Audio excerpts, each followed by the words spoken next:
వీల్లేదు. ఏదైనా అక్కడ జాబ్ పోయింది మా బాబుకి. ఇప్పుడు ఇటు వస్తే ఇల్లు లేదు, ఎటు కాకుండా అయిపోయినాయండి వాళ్ళ జీవితాలు. ఉన్న డబ్బులన్నీ మైటస్లో పెట్టి మా రామయ్య గారు మంచిగా ఆగా ఎంజాయ్ చేస్తుండ్రు, మమ్మల్ని అందరినీ ముంచేస్తున్నారు అన్నమాట. ప్రపంచాన్నే ముంచేస్తారు. మా ఇల్లు మాకు కావాలండి. అందులో దిగాలంటే అన్ని వసతులు ఉండాలి, ఏమి లేవు దిగాలంటే. మన రాజశేఖర రెడ్డి గారు తీసుకొని హెల్ప్ చేస్తే అన్ని తొందరగా కంప్లీట్ చేస్తే అందరికి బాగుంటుంది అన్నమాట. అట్లా మీ ఇంట్లో ఎవరున్నారండి?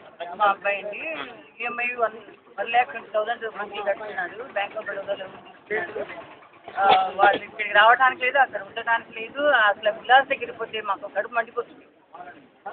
ఎలా పొజిషన్ ఉంటే అలానే ఉంది. నోట్లో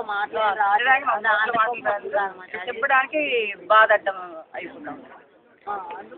సో మంజుల, మీ ఎక్స్పీరియన్స్ చెప్పండి.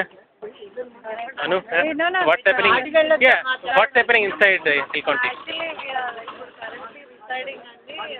అసలు బేసిక్ ఫెసిలిటీస్ లేవండి. Like living conditions are horrible.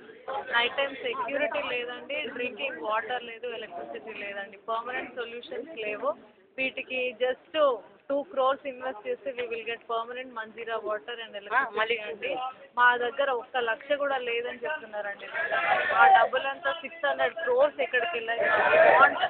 we want the government to help us. We want YSR compulsory ఈ పర్టికులర్ ఇది పబ్లిక్ ప్రాపర్టీ లాగా ప్రూవ్ చేస్తూ మిడిల్ క్లాస్ have invested.